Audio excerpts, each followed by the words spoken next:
नमस्कार। उम्मीद है आप सभी ठीक होंगे। आज जो हम क्लास शुरू करने वाले हैं उसमें हम लोग पुरापाषाण को देखेंगे।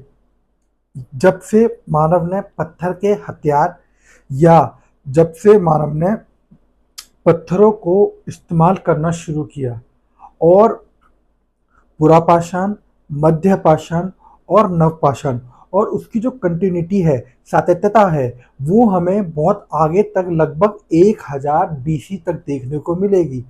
और जो पाषाण है यानी पत्थर है, उसका प्रयोग दुनिया के एस्पेक्ट में अलग और भारत के एस्पेक्ट में अलग। यानी अगर कोई आपसे बोले कि पत्थरों का प्रयोग मानव ने इस समय पे कर दिया था, तो आप उसको बोलेंगे कि हाँ, अगर 20 लाख वर्ष पहले मानव पत्थर का प्रयोग कर रहा है तो वो दुनिया के एस्पेक्ट में कर रहा है। और 14 लाख से 6 लाख की रेंज में, अगर वो 14 लाख वर्ष और 6 लाख वर्ष की रेंज में अगर वो यूज कर रहा है, तो ये भारत की परिपेक्ष में यूज कर रहा है। तो हम विश्व और भारत दोनों के परिपेक्ष में देखेंगे कि पत्थरों का प्रयोग, पाषाण का प्रयोग मानव ने कैसे और किन किन रूपों में उसने शुरू किया। इससे पहले कुछ चीजें हैं, बहुत जरूरी है वो समझना। और जब आप इस चीज को समझ लेंगे, वो है कि मानव का विकास कैसे हो रहा है, मानव का उद्विकास, एवोल्यूशन उसका कैसे हो रहा है। तो ये जो आपकी स्क्रीन पर आ रहा है, ये पृथ्वी का एवोल्यूशन है। यानी पृथ्वी कैसे करके बन रही है और पृथ्वी कैसे कैसे इवॉल्व हो रही है, उसको जो जियोलॉजिस्ट होते हैं उन्होंने कुछ एरास, इपोक और पीरियड्स में बांटा है। उनकी कुछ कुछ खासियत होती है, यानी हर एरा की एक खासियत होगी, हर इपोक की एक खासियत होगी, हर पीरियड की एक खासियत होगी। उस खासियत के हिसाब से जियोलॉजिस्ट ने उनको बांटा है। तो ये जो आपको दिख रहा है, ये अर्थ है, जब अर्थ उस अवस्था में था जब पृथ्वी बन रही थी। और जो अर्थ की टोटल एज है वो 4.6 बिलियन ईयर्स बताई जाती है। और ये जो अर्थ इवॉल्व हो रहा है, इस अर्थ की एवोल्यूशन में बहुत सारे एराज आए। यानी प्री पैलियोजोइक, ये जो फर्स्ट एरा आप देख रहे हैं, उसके बाद पैलियोजोइक एरा आया, उसके बाद मेसोजोइक एरा आया, उसके बाद सीनोजोइक और न्यूजोइक एरा आया। उसके बाद पृथ्वी कुछ ऐसी दिखी जैसी ये आप देख रहे हैं, आज जैसी पृथ्वी हमें देखने को मिलती है। अब ये एरा और इपोक और ये पीरियड्स में जब जियोलॉजिस्ट ने बांटा, तो उन्होंने इस कारण से बांटा क्योंकि प्री पैलियोजोइक एरा था, उसमें आर्कियन और प्री कैम्ब्रियन पीरियड थे। और आर्कियन पीरियड में जीवन नहीं था। जीवन इसलिए नहीं था क्योंकि वहां पर पृथ्वी सिर्फ गर्म थी। उसके बाद प्री कैम्ब्रियन पीरियड में जीवन की शुरुआत होती है, जहां पे हमें सूक्ष्म जीव यानी एक कोशीय जीव हमें दिखना शुरू होते हैं। और जो एक कोश के जीव है, उससे ही आगे चलकर पैलियोजोइक एरा में, जिसको प्राइमरी इपोक बोलते हैं, उसमें ये 6 इसमें पीरियड है: Cambrian, Ordovician, Silurian, Devonian, Carboniferous और पर्मियन। इन पीरियड्स में कुछ खासियत थी। यानी सिल्यूरियन पीरियड में एज ऑफ वर्टिब्रेट्स, यानी रीड वाले रेप्टाइल्स हम बोलेंगे, जीव बोलेंगे, तो उन रेप्टाइल्स की शुरुआत हो जाती है। और जब वो रेप्टाइल्स बनना शुरू हो गए, उसके बाद छोटे छोटे जो पानी में रहने वाले जीव थे वो पनपने शुरू हो गए। उसके बाद डेवोनियन में फिशेस आई और कार्बोनिफेरस में हमें उभयचर देखने को मिलते हैं। उसके बाद मेसोजोइक एरा, यानी कि उसको सेकेंडरी इपोक बोलेंगे, उसमें 3 हमें पीरियड देखने को मिलते हैं: ट्राइसियक, जुरासिक और क्रिटेशियस। और इसमें जो थे रेप्टाइल यानी रेंगने वाले, तो रेंगने वाले जीव जो है वो हमें यहां पर देखने को मिल रहे हैं। कहां पर देखने को मिल रहे हैं? मेसोजोइक एरा होगा और पीरियड होगा टेरेसिक, यानी उसमें हमें रेंगने वाले जीवों की मौजूदगी का पता लगता है। अब जब रेंगने वाले जीव आएंगे, तो उन्हीं से आगे चलकर स्तनधारी यानी मेमल्स शुरू होंगे। और मेमल्स कब आ रहे हैं? सिनोजोइक एरा में, टर्शरी इपोक के उस पीरियड में, जब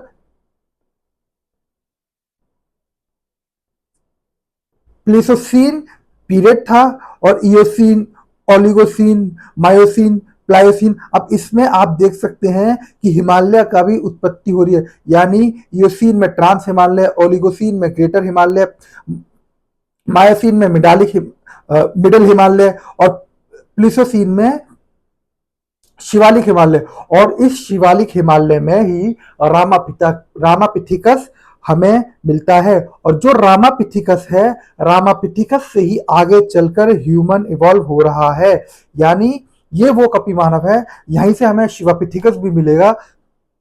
उसके बाद न्यूज़ोइक जो एरा आएगा, न्यूज़ोइक में क्वाटरनरी, ये सबसे लेटेस्ट है। क्वाटरनरी जो आगे चल के हम पढ़ेंगे, ये क्वाटरनरी जो इपोक है, ये सबसे लेटेस्ट इपोक है। और इसमें हमें दो पीरियड्स मिलते हैं, प्लिस्टोसीन और होलोसीन। और प्लिस्टोसीन जो एज थी वो प्लिस्टोसीन जो पीरियड था वो आइस एज का पीरियड था, हिमयुग का दौर था। और होलोसीन में हिमयुग खत्म हो चुका था। और इसी हिमयुग में, जब ये हिमयुग खत्म हो रहा है, इसी हिमयुग में मानव नीचे उतरकर आएगा और वो अपनी तरह तरह की अपने हाथ का प्रयोग करेगा और औजारों को बनाना शुरू करेगा, क्योंकि अब वो नीचे उतर चुका है। तो हम जो बेसिकली इवॉल्व हुए हैं वो स्तनधारी, और इनको मैमल्स बोलते हैं, मैमल्स। और इन मैमल्स से एक शाखा निकलेगी प्राइमेट, और इन प्राइमेट से आगे चल के होमिनॉइड्स, और इन होमिनॉइड से होमिनिड्स, और इस होमिनिड्स से होमो इरेक्टस और हैबिलिस। अब ये जो प्राइमेट है, इनको आप ऐसा मान लीजिए बहुत सारे जीव हैं होमी जो अपने चारों पैरों का और इन सब चीजों का इस्तेमाल करते हैं। जो एक तरीके से मैं आपको बोल दूं, बंदर वाले जितने भी जीव होते हैं वो लगभग इस प्राइमेट में आ जाते हैं। उसके बाद इस प्राइमेट में भी एक होमिनॉइड है जो अपने चारों पैरों का प्रयोग कर रहा है, चारों पैरों का प्रयोग कर रहा है या चारों हाथों का प्रयोग करते हैं। उसके बाद ये होमिनिड जो कि अपने सिर्फ दो पैर या दो हाथों का इस्तेमाल करेगा। उसके बाद होमो इरेक्टस, यानी होमो इरेक्टस और होमो इरेक्टस और होमो हेबिलिस में ये थोड़ा सा विवाद है इतिहासकारों के बीच में। कोई इसको होमो हेबिलिस को पहले बोलता है कि उसने हाथों का प्रयोग पहले शुरू करा, कोई बोलता है उसने खड़ा होना शुरू करा पहले। लेकिन इसको ऐसा मानना है कि जब वो जमीन पर उतरेगा, आपको रिसर्च नहीं करनी, आपको इतिहास लेखन नहीं करना, आपको अपने एग्जाम के दृष्टि से ये ध्यान रखना है कि हमें सिर्फ एक मोटा मोटा हमें ये पता हो कि कौन सा होमो पहले आ रहा है और क्या उसके यूज है। तो जो भी क्वेश्चन वहां पर आएगा, जब भी एग्जाम में आप बैठेंगे, तो जो भी क्वेश्चन वहां पे आ रहा होगा आपको उसको वैसे ही डील करना है। तो होमिनॉइड मैंने बताया दो पैरों पर चलेगा, और सॉरी होमिनिड्स जो है वो दो पैरों पर चलेंगे, होमिनॉइड चारों पर चलता था। उसके बाद होमिनिड आएगा, और जब ये दो पैरों पर चलना शुरू होगा तो ये अपने इसके हाथ फ्री हो गए। अब ये सीधा खड़ा होना शुरू होगा, क्योंकि इसने दो पैरों पर, पहले ये ऐसे चलता था चारों पैरों पर, अब ये जब सीधा शुरू होगा खड़ा होना, और क्योंकि हिमयुग समाप्त हो चुका है, अब ये जंगलों से उतरकर पृथ्वी जमीन पर आके रह रहा है। और मतलब जंगलों से धीरे धीरे गुफाओं की ओर बढ़ेगा रहना। तो क्योंकि अब ये जंगल से निकल चुका है, तो अब इसको जानवर भी मारने, क्योंकि इसको खाना खाना है। तो अब वो क्या करेगा, अपने हाथों का प्रयोग करेगा। और जब वो अपने हाथों का प्रयोग करेगा तो सबसे पहले वो कुछ जानवर को मारने के लिए कुछ उठाएगा, और जो वो उठाएगा वो होगा पत्थर, पाषाण। और जब ये पाषाण उठाएगा तो यहीं से हमें पाषाण काल के बारे में पढ़ना है। बेसिकली पाषाण काल के बारे में हमें यहीं से पढ़ना शुरू करना है, जब वो कपि मानव पत्थर को पहली बार प्रयोग में ला रहा है, पत्थर को पहली बार इस्तेमाल कर रहा है। तो मोटा मोटी आप इसको ऐसे समझिए, ये जो स्लाइड आप देख रहे हैं इसमें 460 करोड़ वर्ष पहले पृथ्वी इवॉल्व हुई और पृथ्वी पर जीवन आपने देखा कैसे कैसे आया, और लगभग लगभग 100 करोड़ वर्ष बाद जीवन पृथ्वी पर आ रहा है।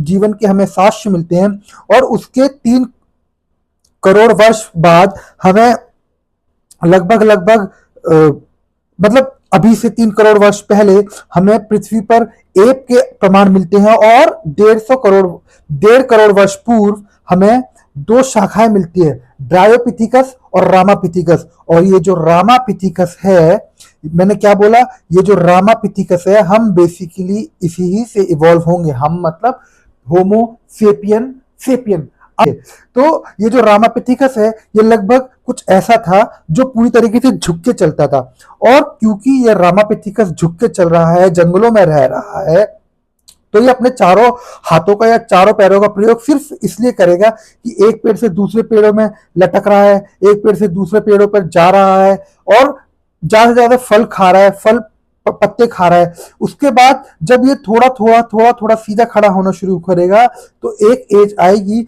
जब ये बिल्कुल सीधा खड़ा शुरू हो जाएगा, और उसी को हम बोलेंगे होमो इरेक्टस। होमो इरेक्टस, इरेक्ट का मतलब मैंने पहले भी बताया था, होमो एक जिनस होता है, यानी ये जो आप चित्र देख रहे हैं ये सारे होमो है, और इनको इनकी विशेषताओं के आधार पर, इनके काम करने की शैली के आधार पर हम इनको अलग अलग बांटते हैं। होमो इरेक्टस जो था वो उसकी विशेषता ये थी कि वो सीधा खड़ा होना शुरू उसने कर दिया है, और जब वो सीधा खड़ा होगा तो वो कुछ हाथों का इस्तेमाल करके अब कुछ बनाएगा। तो अब इस स्लाइड को आप देख रहे हैं, जिसमें लगभग 1.5 लाख वर्ष पहले रामापिथिकस, जो कि पूर्व अफ्रीका की रिफ्ट वैली, और जो रिफ्ट वैली थी वहां पे भी कुछ खास जगह है जैसे तंजानिया, इथोपिया, यहाँ पे हमें मिला। और भारत में जो सबसे पहले साक्ष्य हमें मिलते हैं वो शिवालिक पहाड़ियों में मिलते हैं। कहाँ मिलते हैं? शिवालिक पहाड़ियों में। एक अभियान चलाया जा रहा था 1930 में रिचर्ड लेवी और उनके कुछ स्टूडेंट्स, उनकी कुछ टीम के द्वारा, और उसमें हमें शिवालिक पहाड़ियों में इस रामापिथिकस के साक्ष्य मिलते हैं। उसके बाद रामापिथिकस के बाद लगभग 60 लाख से 20 लाख, ये एक रेंज होती है, 60 लाख से 20 लाख वर्ष पहले ऑस्ट्रेलोपिथिकस हमें मिलेगा, और इसी ऑस्ट्रेलोपिथिकस को मानव का आदि पूर्वज कहा जाता है।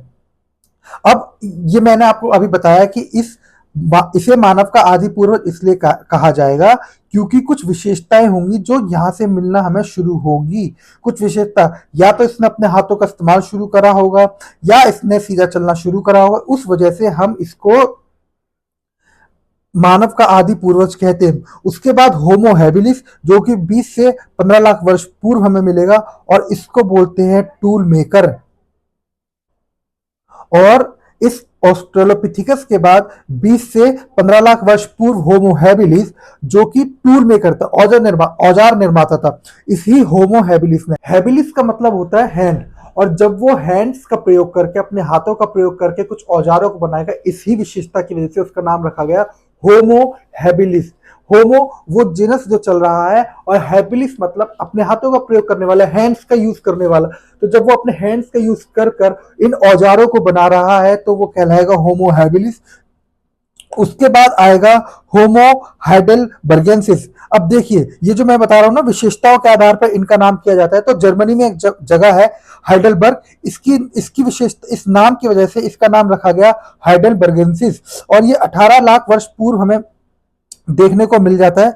और जब ये हमें देखने को मिल रहा है, इसके बाद हम देखेंगे होमो इरेक्टस, जो कि 15 लाख वर्ष पूर्व हमें देखने को मिल रहा है। अब इसकी क्या खासियत थी? इसकी खासियत थी कि ये सीधा चलना शुरू हो रहा था। अब मैंने आपको बताया था ना कि इन दोनों में पहले कौन आएगा, तो पहले होमो हैबिलिस आएगा, क्योंकि ये हैंड्स का प्रयोग करेगा, और जब ये हैंड्स का प्रयोग करेगा तो ये सीधा होना शुरू होगा, सीधा खड़ा होना शुरू करेगा। तो इसमें कंफ्यूजन बिल्कुल नहीं रखनी है आपको। सबसे पहले जब अगर आपसे कोई पूछता है तो आपको मुख्यतः विशेषताओं के आधार पर बताना है कि होमो हैबिलिस इसलिए पहले है क्योंकि अपने हाथों का प्रयोग करेगा, और जब हाथों का प्रयोग करेगा तो इसके जो चलने की प्रक्रिया है उसमें चेंज आना शुरू होगा।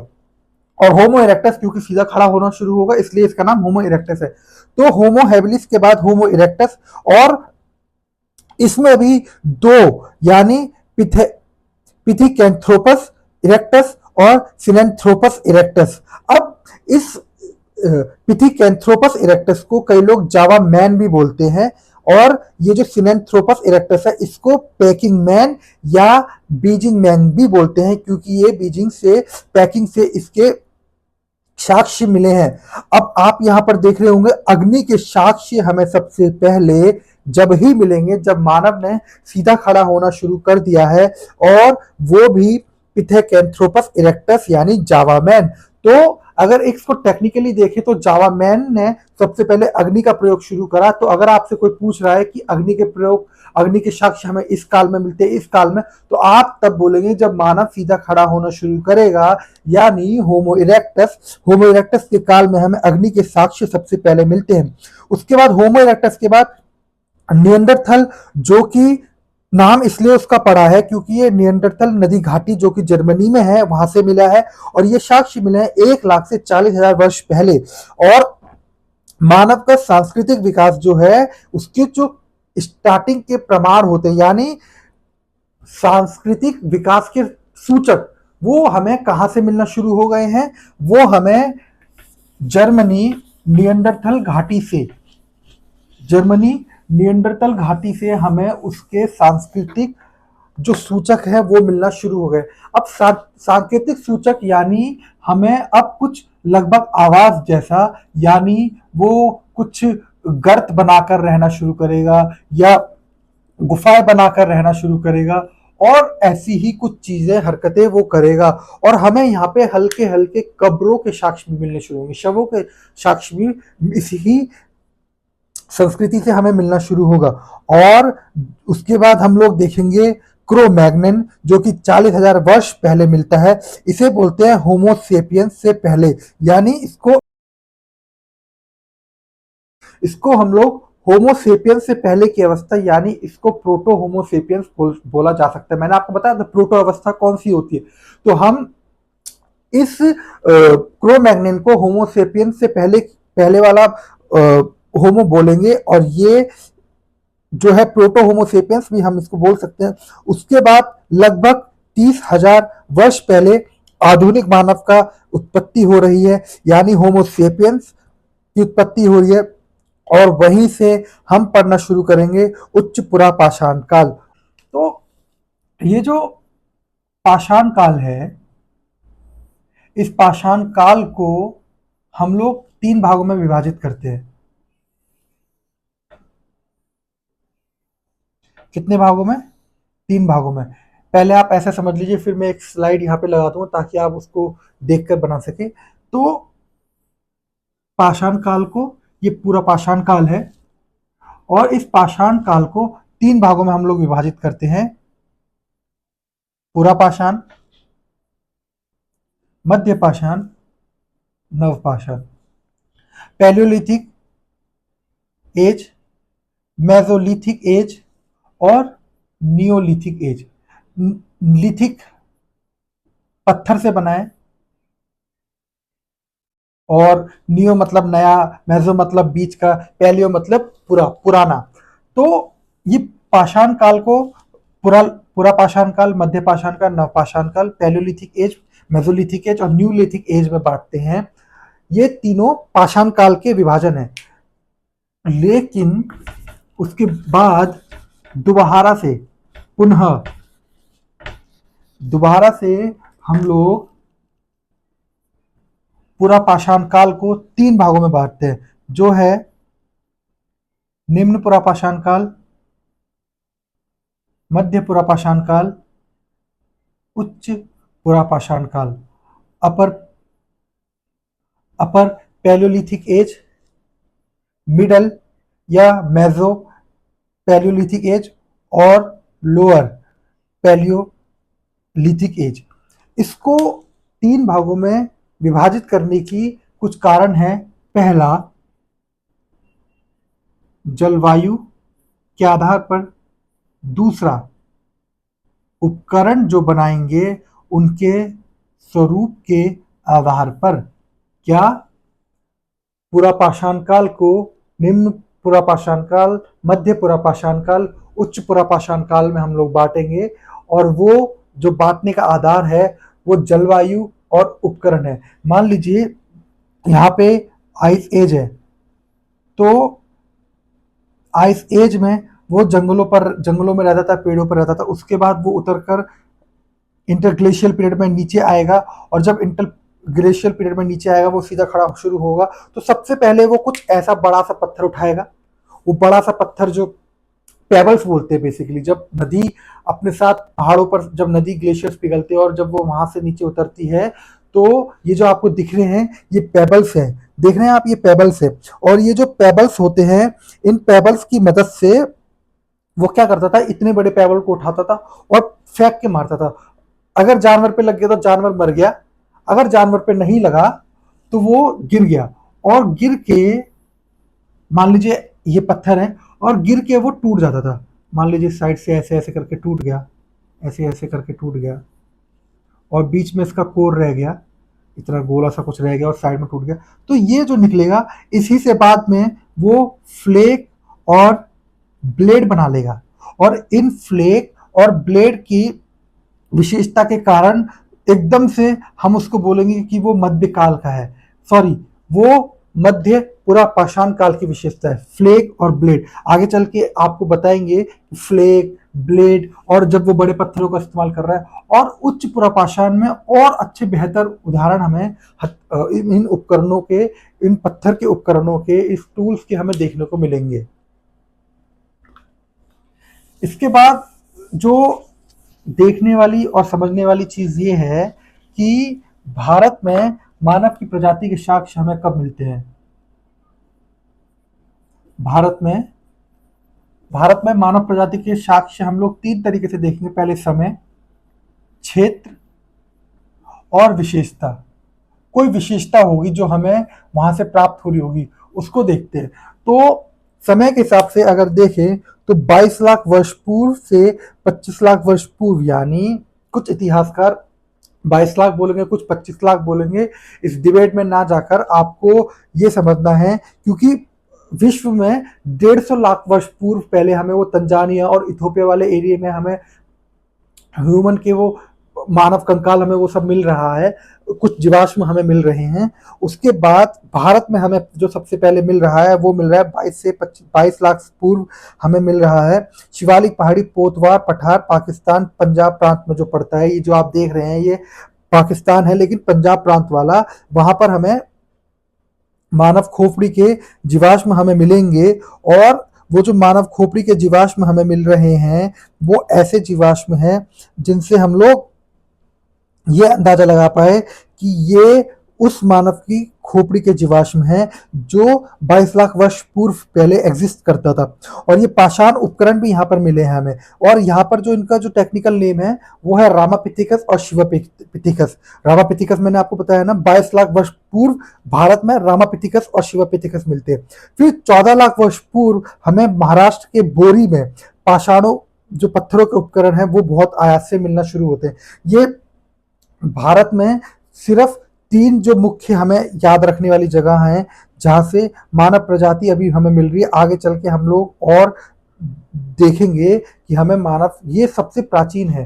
तो आगे चल के हम लोग देखेंगे कि मानव के प्रजाति के साक्ष्य हमें भारत में कहाँ कहाँ मिल रहे हैं, हमें उपकरण कहाँ कहाँ मिल रहे हैं।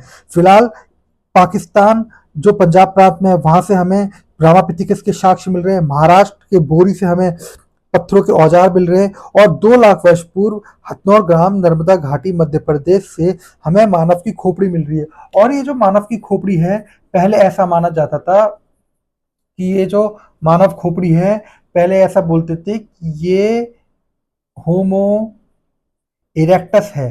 क्या बोलते थे पहले? होमो इरेक्टस। लेकिन अब अधिकतर जो इतिहासकार है, अधिकतर जो आर्कियोलॉजिस्ट है, वो बोलते हैं कि ये प्रोटो होमो सेपियन है।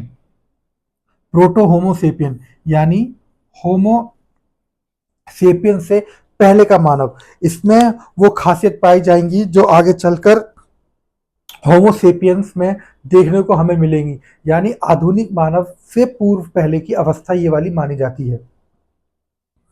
और ये जो हथनौर ग्राम में मध्य प्रदेश में जो नर्मदा घाटी में जो ये मानव के कंकाल हमें मिल रहे हैं, मानव की खोपड़ी जो हमें मिल रही है, इसको एक और नाम से जाना जाता है, नर्मदा मैन।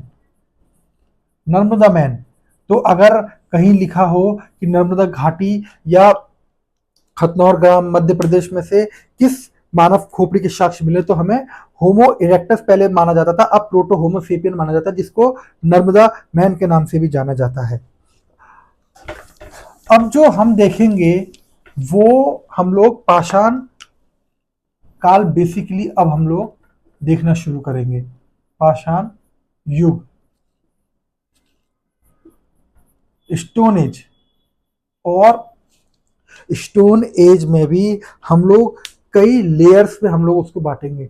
अब क्योंकि आज के लिए बहुत कुछ हो गया है, हम इस स्टोन एज को नेक्स्ट क्लास से बिल्कुल स्टार्टिंग से पढ़ना शुरू करेंगे कि पत्थरों के औजार, हम लोग वो पत्थरों के औजार भी देखेंगे।